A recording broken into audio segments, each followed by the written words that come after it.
Hey guys, it's Jim Halterman from TV Insider. I'm here with the cast and creator of The Terror Infamy. Congratulations on the show, you guys.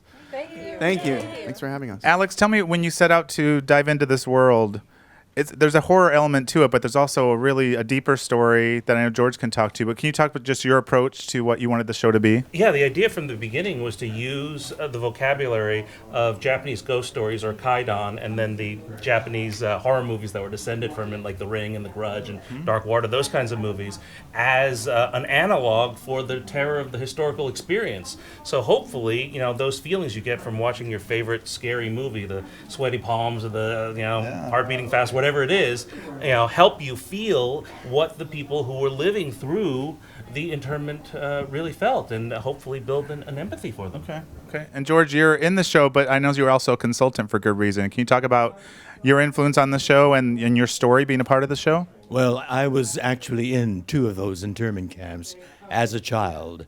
When I was 5 years old, I was categorized as an enemy alien, which I'm neither, and I'm not also a threat to national security.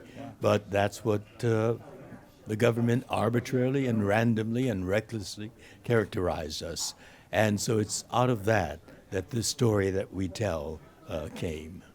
That's great. Derek, tell me, when you first read the script, what was your thoughts about how to play your character and just also what he goes through, at least in the first few episodes? Well, like George, I have a personal connection to the story as well. So when I first heard about the concept for this season, I was so eager and excited at the chance to audition for it. My own grandfather was actually from Terminal Island, where our series starts out. It was an actual community, and he was also in prison in an internment camp, just like George was. So this was the role of a lifetime. It was very special to me. And to tell this story on such a big scale, on such a prestigious network like AMC, with an amazing cast, the production designer, the cinematography, everything. I thought it was just so perfect and in line with the whole concept of the terror, with having an external terror, but also, the terror that's going on between the characters, the government, and the Japanese Americans, everything. I thought it was a genius concept. Yeah. Christina, how's your character connected to the family and what we see in the show? Well, my character is deeply in love with this guy right here. So of course, that's how they are connected.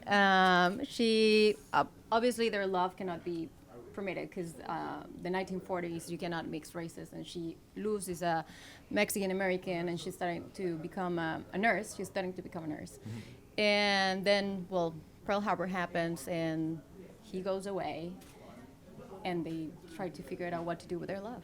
But we're both Americans. This is American story. Yeah, it's is American story. Because we're all... And the feelings, we're all human. We're all human. We're all human, Yes.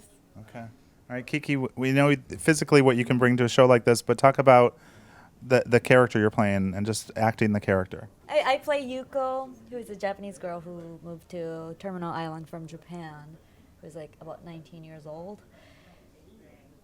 And I can't really say anything. Okay, August 12th. Yeah, August 12th. But Yuko has a deep connection with Chester and Nakayama family and all this. Okay. Did we get to see some of your martial art talents in the show? Can you say? Let me see.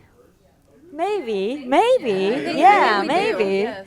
Okay. Yeah. All right. Which actually brings me, there are emotional challenges in a show like this, but also physical challenges. Which kind of hit all the actors more? The emotional work or the physical mainly stuff? emotional. It was also cold. It was so cold. Yeah. It was physical. Imagine being in Vancouver, British Columbia in January, February, March. April just explodes with cherry blossoms, and it's wonderful. But we suffered we suffered like the Japanese Canadians did. Japanese Canadians were incarcerated and kept incarcerated until 1949. We were released after the end of the war. So the Japanese Canadians suffered much, much more than we did. Okay. First of all, because it's Canada. It's north of the border. It's so much more frigid and harsher. And to be living, out in the isolated areas was real torture. We tortured ourselves voluntarily, but we were paid nicely. But it's I paid you. it's high drama. It's a lot of action. It's cold, suspenseful. very suspenseful, gripping. I mean, I remember Christina was crawling out of a lake one time, and I'm like, "Hey, how are you, Christina?" She said, Good. "No, she's like cold." So yeah, it was intense, intense for sure, and it comes across. All right. Well, I cannot wait to see more of the show. It premieres August 12th Yeah, on on AMC. AMC. Thanks so much. Have a great rest of your Comic-Con. Thank you, Jim. Thanks Thanks, for having everybody. us. Thank Appreciate it. you.